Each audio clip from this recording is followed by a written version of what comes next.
देशासाठी तुम्ही लावली बाजी प्राणांची, मोलाची साथ होती कुटुंबियांची. सलामी कोकण साथ लाईव्हची. स्वातंत्र्य दिन स्पेशल संघर्ष गाथा. नमस्कार.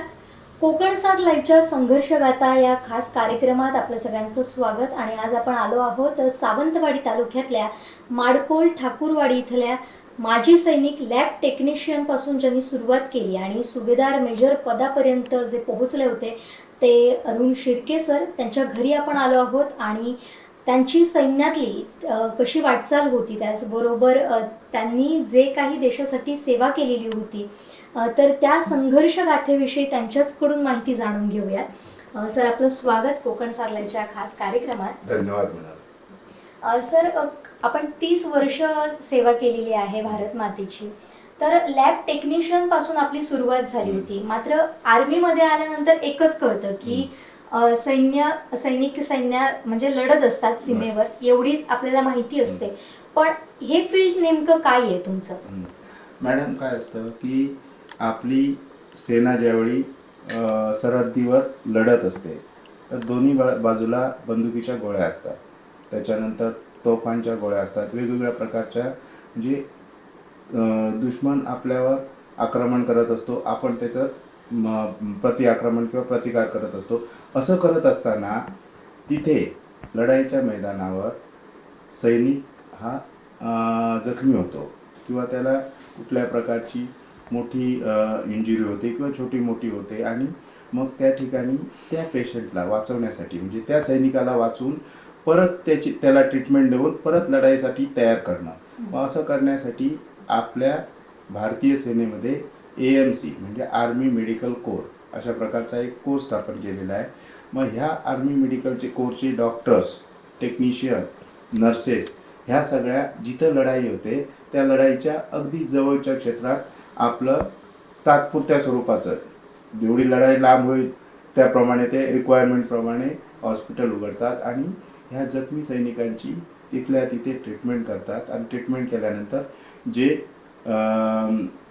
छोटी मोठी ट्रीटमेंट घेऊन बरे होतात त्यांना परत लढाईत पाठवलं जातं.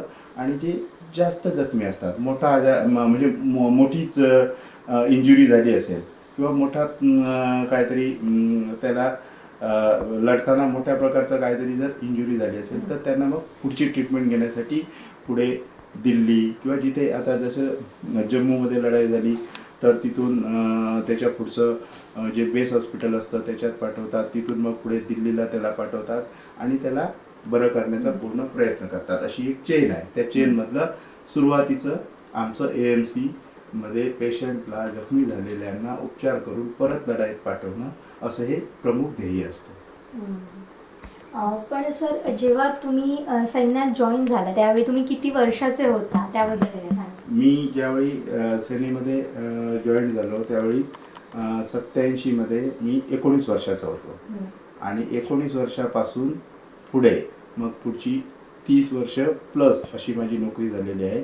साधारण 49व्या वर्षी किंवा 50 रनिंग असताना मी रिटायर झालो. आणि ही सगळी नोकरी करताना वेगवेगळ्या ठिकाणी, म्हणजे आमचं पहिलं मिलिटरीचं ट्रेनिंग असतं, ते ट्रेनिंग पूर्ण झाल्यानंतर तुम्ही कसम परेड म्हणून एक परेड असते, ती घेतल्यानंतर तुम्ही सोल्जर बनता. सोल्जर बनल्यानंतर मग तुम्हाला ड्युटी दिली जाते आणि ती ड्युटी मग तुम्हाला देशाच्या वेगवेगळ्या भागात, जसे श्रीनगरपासून ते तिरुअनंतपुरम, तसंच इकडे नागालँड, मिझोरामपासून ते गुजरात रणकच्छपर्यंत असा चारी बाजूला जिथे जिथे आपली सेना तैनात असते तिथे तिथे पाठवले जाते. अशा प्रकारचं हे काम असतं. तसं ते काम मी 30 वर्ष केलं आणि ते केल्यानंतर मग रिटायरमेंट झालो. रिटायर होऊन आता इथे राहतो. जेव्हा सर तुम्ही जॉईन होत होता तर लॅब टेक्निशियन म्हणून काही वेगळे कोर्स असतात का? आणि त्याचबरोबर जसं सैनिकांना ट्रेनिंग दिलं जातं जॉईन करायच्या अगोदर किंवा भरती करायच्या अगोदर, तसंच तुम्हाला सुद्धा ट्रेनिंग करावं लागतं का? हो मॅडम. आम्ही जरी मेडिकल कोरचे असलो किंवा सिग्नल कोर, मेडिकल कोर असे, म्हणजे काय आहे की तुम्हाला एक सेना चालवायची असेल तर वेगवेगळ्याची तुमच्या मशिनरी आहेत, गाड्या आहेत, बंदुका आहेत, त्या रिपेअर करणं, त्याच्यानंतर आमचं त्याच्यातलं जॉब होता तो मेडिकलचा. तर ह्याला वेगवेगळ्या प्रकारची म्हणजे एक AMC, EME, सिग्नल अशा प्रकारची वेगवेगळी मल्टी टास्क अशी एक ग्रुप बनवून एक पूर्ण आर्मी तयार होते आणि त्यावेळी ती लढाई करण्यासाठी सज्ज होते. तर मी ज्यावेळी सेनेमध्ये भरती होण्यासाठी गेलो तर त्यावेळी तुम्हाला एक असतं सोल्जर म्हणून जायचं आहे की टेक्निकलमध्ये जायचं. तर त्यावेळी आम्हाला मला चान्स मिळाला टेक्निकल म्हणून एंट्री करायचा आणि ती टेक्निकल एंट्री म्हणून मी आत केलं आणि मग त्याच्यात लॅब टेक्निशियन हे मला जॉब मिळाला आणि तिथून ती सुरुवात झाली. ट्रेनिंगच्या दिवसातल्या काही आठवणी असतील किंवा जेव्हा तुम्ही तिथं काम करत होता त्यावेळीच्या काही आठवणी असतील तर ते आम्हाला ऐकायला नक्कीच आवडतील. ट्रेनिंगच्या वेळी मॅडम आम्हाला बंदूक कशी चालवायची, पहिले बंदूक ऑपरेटिंग सिस्टम, त्याच्यानंतर मला सगळ्यात ट्रेनिंगच्या त्या भागामध्ये आवडलेला म्हणजे ग्रेनाईट तुमचं जे बंदुकीतून तुम्ही प्रॅक्टिस करत असताना ज्यावेळी तुम्हाला ट्रेनिंग दिलं जातं त्यावेळी प्रॅक्टिस करत असताना तुमचं जे टार्गेट असतं त्याला जास्तीत जास्त गोळ्या लागावा आणि ॲक्युरेट फायरिंग कशी करावी अशा प्रकारचं ते एक शिस्तबद्ध ठरलेल्या साच्यामध्ये ते ट्रेनिंग आहे. अशा प्रकारचं ट्रेनिंग दिल्यानंतरच तुम्हाला पुढचं, कारण तुम्ही पहिले ज्यावेळी भारतीय सेनेमध्ये दाखल होता त्यावेळी पहिले तुम्ही सोल्जर आहात. पहिले तुमच्याकडे सोल्जर लागतो आणि सोल्जर हा देश रक्षणासाठीच असतो आणि मग सोल्जरला त्याच्या गरजेनुसार म्हणजे आपल्या देशाला गरज काय काही सुशिक्षित आहेत त्यांना अमुक एक काम द्यायचं, आणखी जसे जसे त्यांची गरज आहे त्याच्याप्रमाणे त्यांना काम वाटलं जातं. म्हणजे काही जणांना डायरेक्ट लढाई करण्यासाठी पाठवलं जातं, काही जणांना गाडी किंवा इतर तुमची जी इन्स्ट्रुमेंट असतात ती रिपेअरिंग वगैरे करायला पाठवलं जातं, काही जणांना सिग्नल सिस्टम असते की शत्रूकडून येणारे सिग्नल वगैरे अशा ह्याच्यामध्ये पाठवलं जातं. अशा वेगवेगळ्या ह्याच्यामध्ये त्याची विभागणी केली जाते. जेव्हा तुम्ही तिथं लॅब टेक्निशियन म्हणून होता मग ज्यावेळी असंख्य सैनिक यायचे जखमी होऊन किंवा जवळपास मरणाच्या दारात असायचे ते, तर त्यावेळी सगळं कसं तुम्ही हँडल करत होता, त्यांच्यावर कशी तुम्ही सेवा शुश्रूषा करत होता त्यांची? सगळ्यात मुख्य काय असतं की ज्यावेळी लढाई होते त्यावेळी तुमच्याकडे जे सैनिक असतात ते असे जुने रोगी किंवा जुन्या आजाराने ग्रस्त असे नसतात. ते सगळे एकदम तरुण आणि मेडिकली पूर्णपणे फिट असणारे असे ते सैनिक असतात. आणि अशा सैनिकांना सगळ्यात पहिली गरज काय लागते की ज्यावेळी तुम्हाला गोळी लागते त्यावेळी तुमचा रक्तस्राव होतो आणि रक्तस्राव झाल्यानंतर सगळ्यात पहिली कमी होते ती तुमच्या रक्ताची कमी व्हायला सुरुवात होते. मग आम्ही बॉर्डरवर ज्यावेळी लढाई असते किंवा पीस असते त्यावेळी आम्ही पहिलं त्या पेशंटला जितकी आवश्यकता असेल तितकं रक्त तिथल्या तिथे चढवतो. म्हणजे काय करतो आम्ही, आता तुम्हाला रक्त चढवायचं झालं तर तुम्हाला हॉस्पिटलमध्ये ॲडमिट केलं पाहिजे. त्याच्यानंतर घेणाऱ्या देणाऱ्यांचे दोघांचे रक्ताची रिपोर्ट तपासणी केली पाहिजे.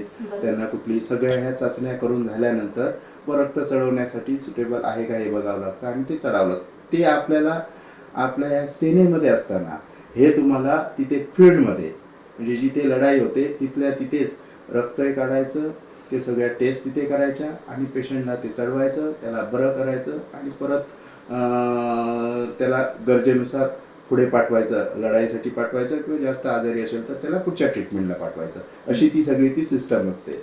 बरोबर. पण अशी कधी संधी आली का किंवा असं कधी घडलं का की तुम्हाला हॉस्पिटलमध्ये न राहता त्या फील्डवर जावं लागलं किंवा जिथं युद्ध सुरू आहे तिथं तुम्ही गेलात, अशी कधी परिस्थिती निर्माण झाली होती? हो मॅडम, मी 1997मध्ये जम्मू काश्मीरच्या डोडा ह्या भागात होतो. तर तिथे काय होतं की त्यावेळी जो पाकिस्तानमधून आतंकवाद होता जो आपल्या भारतावर आक्रमण करायचे तो एकदम शिगेला पोचला होता आणि डोडा हा जिल्हा सगळ्यात पहिला टार्गेटेड होता.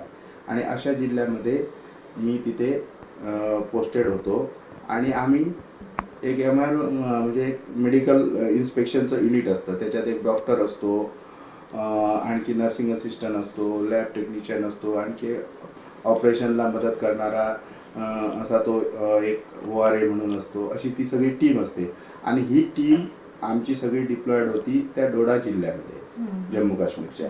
आणि तर आमची जिथे हे आम्हाला तात्पुरते राहण्याची सोय केली होती, तर त्याच्यावर डोडाचं जे भौगोलिक स्थिती आहे ती अशी आहे की दोन्ही बाजूने उंच उंच डोंगर आहेत आणि त्याच्यामध्ये खोल दरी आहे आणि त्या दरीच्या बाजूने असे सैनिक राहतात किंवा वस्ती बाकीची लोक पण राहतात. मग आम्ही तिथे राहत असताना ज्यावेळी रात्री आम्ही झोपायचो तर त्यावेळी ह्या उग्रवाद्यांची आणि आपल्या सैनिकांमध्ये चकमकी व्हायच्या आणि त्या आमच्या जिथे आम्ही राहायचो त्या आमच्या टेंटवरून त्या गोळीबार व्हायचा. असं कित्येकदा तरी गोळीबार होताना आम्ही बघितला. मग आम्हाला तिथे स्वतःला वाचवण्यासाठी बंकर असतात आणि जे जखमी झालेले सैनिक असतात त्यांना खाली घेऊन येतात. मग आम्ही तिथल्या तिथं रातोरात त्यांना ट्रीटमेंट जी असेल डॉक्टर तपासतात, त्याच्यानंतर आम्ही पुढची ट्रीटमेंट देतो आणि त्यांना तिथेच ठेवून बरं करण्याचा प्रयत्न करतो. अशा प्रकारे त्या डोडामध्ये मी खूप चित्तथरारक असा अनुभवला आहे. खरं तर या सगळे अनुभव ऐकताना आमच्यासुद्धा अंगावर काटे उभे राहत होते. तुम्ही तर ते प्रत्यक्ष अनुभवला होता, तर खरंच तुमच्या कार्याला सलाम. पण तुम्हाला खरं तर हा जो सैन्यातला वारसा आहे तो तुमच्या पिढी जातच आहे असं म्हणायला काही हरकत नाही. वडिलांपासून खरं तर तुमचे वडीलसुद्धा सैन्यात होते. तर घरची एकंदरीत परिस्थिती आहे याविषयी काय सांगा? मॅडम, मला सैन्यात सुरुवातीला सांगेन की माझे वडील सैन्यात असल्यामुळे आमच्या भावंडापैकी कोणीतरी सैन्यात जावं अशी वडिलांची पण इच्छा होती आणि त्या इच्छेप्रमाणे वडिलांच्या नंतर मी सैन्यात गेलो. मी सैन्यात गेल्यानंतर मग माझी पण अशी इच्छा झाली की आपला एक मुलगा सैन्यात जावा. कारण सैन्यामध्ये काय असतं मॅडम की तुम्ही देशसेवा करता. सैन्यातून जी देशसेवा करता ती प्रत्यक्ष तुम्ही तुमच्या मातृभूमीला किंवा ह्या भारत मातेला प्रत्यक्षपणे हातभार लावून केलेली सेवा असते. कारण त्याची रक्षण करण्यासाठी आयुष्य जितकी वर्ष तुम्ही सर्व्हिसमध्ये असता त्यावेळी सगळ्यात पहिली तुम्ही बॉर्डरवर उभे असताना तुम्ही त्या भारत मातेचं रक्षण करत असतात आणि हा गौरव सगळ्यांना प्राप्त होत नाही आणि तो मला प्राप्त झाला म्हणून मी खूप स्वतःला भाग्यशाली मानतो. नक्कीच. पण मी आता मॅडम तुमच्याकडे येईन. खरं तर जेव्हा सर सैन्यात होते, जेव्हा तुमच्यापासनं कुटुंबापासनं लांब होते, तर त्यावेळी घरची जबाबदारी खरं तर तुमच्यावरच होती. तर ते सगळं तुम्ही कसं सांभाळलं होतं आणि त्यात करून तुम्ही स्वतः शिक्षिका सुद्धा आहात. नमस्कार मॅडम. जेव्हा सैन्यात हे आपले मिस्टर सैन्यात असते तेव्हा घराची सगळी जबाबदारी माझ्याचकडे होती आणि ही जबाबदारी पेलताना अनेक आम्हाला यांना सामोरे जावे लागतं. कारण प्रत्येक वेळी त्यांची जाणीव भासत राहते आणि अशा वेळी मुलांची जबाबदारी आणि संपूर्ण घराची कुटुंबाची जबाबदारी आमच्यावर असते. पण ती आम्ही त्यांना स्मरून आम्ही ती पार पाडत असतो. आणि तुम्ही म्हणाल तर जे घरातले सण समारंभ हे रीतिरिवाज वगैरे आहेत ते आम्ही नेहमीप्रमाणे करतच असतो. पण जेव्हा आमचे खरेच सण समारंभ हे घरी आले, सुट्टीवरून घरी आले की आम्ही साजरे करतो. आणि आता सर तुमचा मुलगा सुद्धा सैन्यात आहे, कॅप्टन म्हणून ते त्या पदावर आहेत आणि काम करतात. म्हणजे वडिलांपासून सुरू झालेली ही परंपरा आता तुमचा मुलगा सुद्धा पुढे घेऊन जातोय आणि अगदी कमी वयात त्यांनी ही अचिव्हमेंट घेतलेली आहे. तर त्याविषयी काय सांगा? मॅडम, माझा मुलगा आदित्य वयाच्या 19व्या वर्षी NDA मध्ये नॅशनल डिफेन्स अकॅडमीमध्ये सिलेक्ट झाला.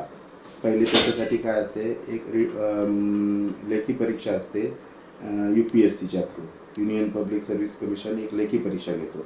ती झाल्यानंतर मग तुम्हाला सर्व्हिस सिलेक्शन बोर्डची 5 दिवसाची SSB द्यावी लागते. ती झाल्यानंतर तुमचं एक मेडिकल असतं आणि हे सगळं झाल्यानंतर ऑल इंडिया मेरिट लिस्ट लागतं. तर मी स्वतःला खूप भाग्यशाली म्हणेन की माडखोलसारख्या अशा ह्या एकदम तुम्ही म्हणू शकता की इथे जशी पाहिजे तशी संधी नाही. एक इंग्लिश पेपर पाहिजे तर आम्हाला 2 किंवा 3 दिवसानंतर इथे प्राप्त होतो.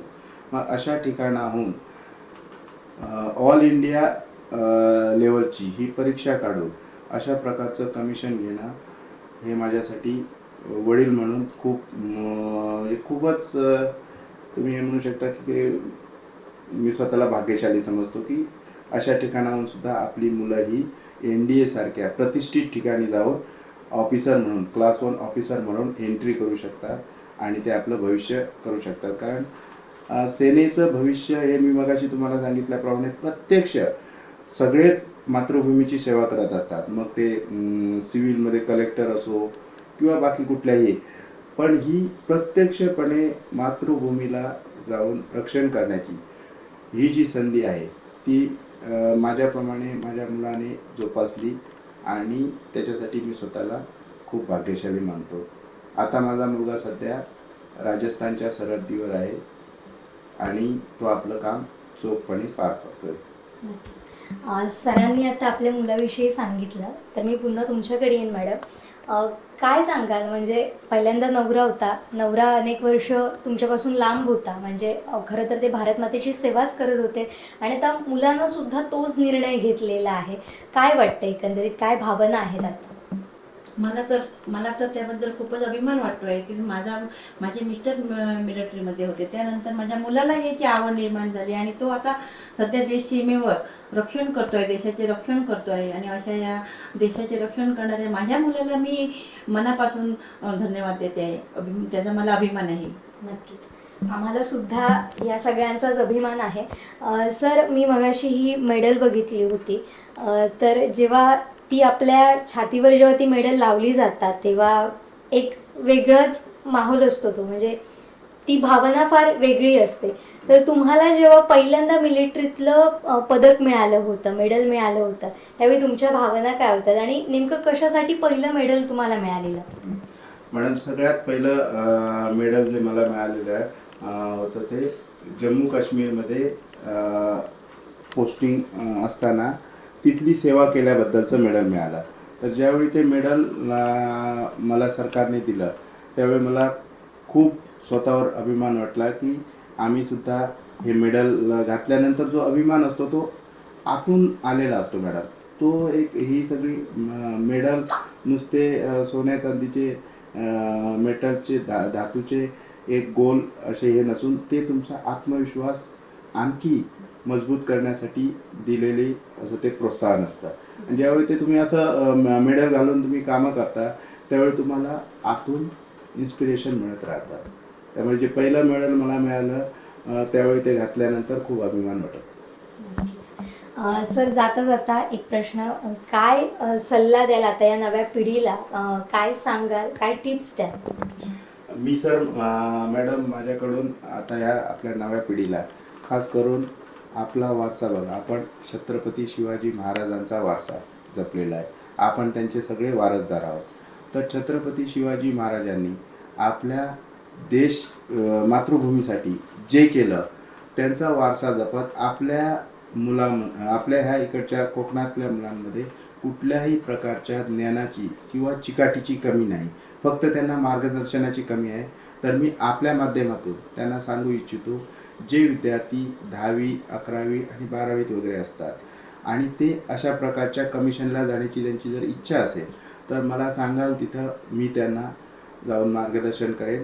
तुमच्या माध्यमातून त्यांना मी आवाहन करतो की जी ही 10वी 11वी 12वीची मुलं आहेत त्यांनी जिथे ती शिकत असतील तिथे आजूबाजू कुठल्या प्रकारचं असं लेक्चर प्रकारे त्यांनी आयोजन करावं आणि मी त्यांना मार्गदर्शन करेन, मी सांगेन. आणि आपल्याकडची मुलं जर प्रयत्न केला तर निश्चितच खूप या आर्मीमध्ये ऑफिसर या पदावर जाऊन पोहोचतील आणि आपल्या कोकणाचं नाव करतील. नक्कीच सर, खरं तर ही मोठी संधी आपल्याला मिळालेली आहे. स्वतः सरांनी सांगितलंय की तुम्हाला जर मार्गदर्शनाची गरज असेल तर ते कधीही तुमच्यासाठी अवेलेबल असेल. त्यामुळे ही संधी अजिबात सोडू नका. आणि महत्त्वाचं म्हणजे आर्मी म्हणजे केवळ तुम्हाला युद्धच करायचं नसतं, शत्रूशी लढायचं नसतं, तर त्याबाबत त्यासोबतच अनेक फील्ड असतात, त्याची माहिती या निमित्तानं आपल्याला मिळाली आहे. तर या सगळ्या कार्याबद्दल, या देशसेवेबद्दल तुम्हाला आणि तुमच्याबरोबर तुम्ही जे काही योगदान दिले सरांबरोबरच, तर तुम्हा दोघांनाही आणि तुमच्या सर्व कुटुंबियांना कोकण 7 लाईव्हचा सलाम. तर हे होते माजी सैनिक सुभेदार मेजर अरुण शिर्के सर, त्यांची ही यशोगाथा होती. कॅमेरामॅन प्रसाद कदमसह जुईली पांगम, कोकण 7 लाईव्ह.